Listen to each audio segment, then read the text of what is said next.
iba pang balita, naglabas na ng desisyon ng Korte Suprema kaugnay sa disqualification case laban kay Manila Mayor Joseph Estrada. Sa botong 11-3, ibinasura ng kataas-taasang hukuma ng nasabing kaso. Alamin natin ang update kaugnay ng balita niyan mula sa aming kasama ang si Joseph Parafina live via phone patch.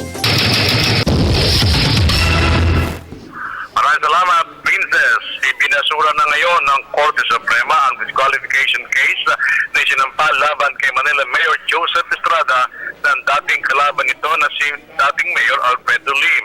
Sa inisyal na impormasyon ay pinaalam ni Supreme Court spokesperson Atty. Teodorte sa aming mga mamamahayag, botong 11-3 ang resulta ng botohan ng mga maestrado kung saan may isa ang nag-inherit.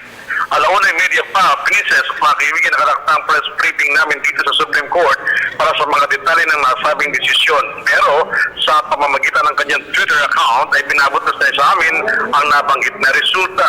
Naging malungkot naman ang mga taong nagrarally sa harap ng Korte Suprema na sinasabi mga supporters ng dating mayor na sinabi pa nito ng mga ito na susundin nila ang desisyon ng Supreme Court, pero sa susunod na araw ay gagawin nila ang lahat para di na suportahan ang kampo ni Erap.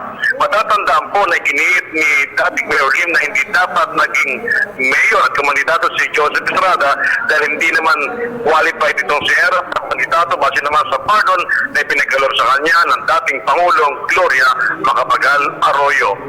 From the Supreme Court of the Philippines, ako si Joseph Parafina, Telebisyon ng Bayan.